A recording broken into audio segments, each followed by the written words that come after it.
Hello everyone, I am Anushka Raghav from Law Office of Kumar Vivek Tawar Advocate and Associates.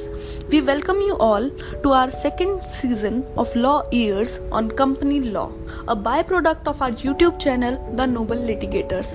Today we are here to discuss the topic about CSR. CSR is known as Corporate Social Responsibility. It is a self-regulating business model that helps a company be socially accountable to whom? To itself, its stakeholders and the public.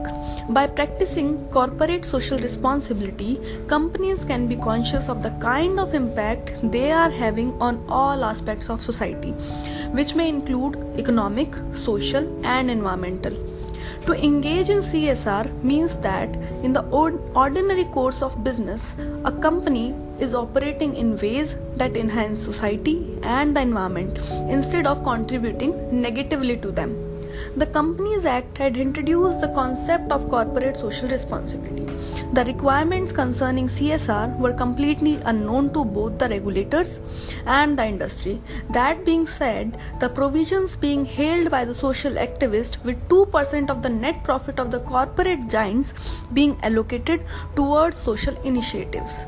So, what is the definition of CSR? In terms of Rule 2, Clause C of CSR Rules 2014, as amended from time to time, CSR means and includes first, the projects or programs relating to activities specified in Schedule 7th. Second, project or programs relating to activities undertaken by the Board of Directors of a company in pursuance of recommendations of CSR committee. So what is the applicability of CSR rules?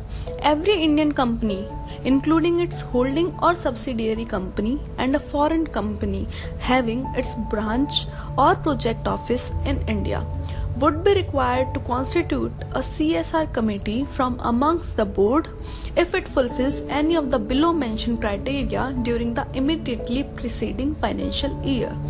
A. The net worth of rupees 500 crores or more. Second, turnover of rupees 1000 crore or more. Third and the last is net profit of rupees 500 crores or more. So, every company satisfying any of the criteria as mentioned above would be required to constitute a CSR committee with 3 or more directors, out of which at least one director shall be an independent director. In case of a company which is not required to appoint an independent director shall have its CSR committee with 2 or more, and a private committee having only 2 directors on its board shall constitute its CSR committee with such 2 directors. A foreign company meeting the aforesaid mentioned criteria shall constitute a CSR committee with at least 2 persons, of which one person shall be a resident Indian and another person shall be nominated by the foreign company itself. Now, talking about the CSR policy. The CSR policy will be constituted by the CSR committee.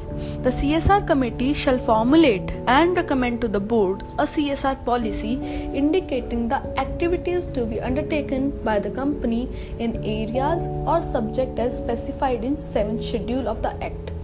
The board, after taking into account the recommendations made by the CSR committee, shall approve the policy and disclose the content of such policy in its report, and the report should be placed on the company's website if the company have any such website. A CSR policy shall be formulated by the company which shall include the activity to be undertaken, and it is a responsibility of the board to ensure that activities included by a company in its CSR policy are related to the activities included in Schedule 7th. The CSR committee shall also recommend the amount of expenditure to be incurred on the activities referred as mentioned in the policy. The activities and expenditure not included in CSR are the activities undertaken by the company in its normal course of business.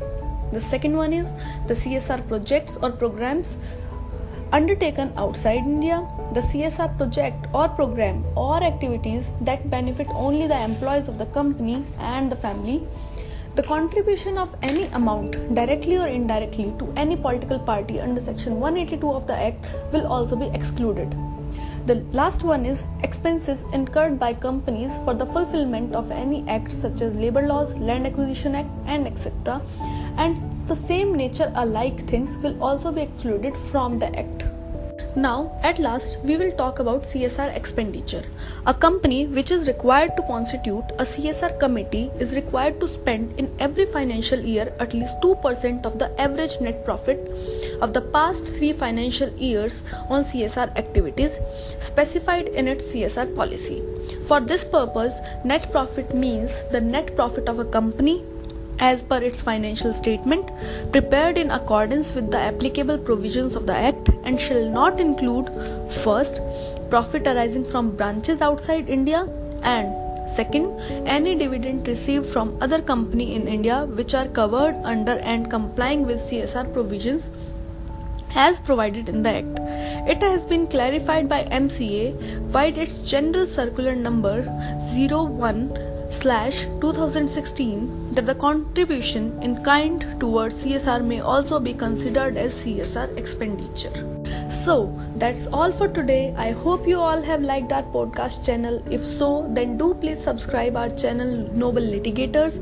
You can ask questions, give feedbacks, and for further queries contact us on our website at www.advocatetanwar.com. Thank you and have a good day.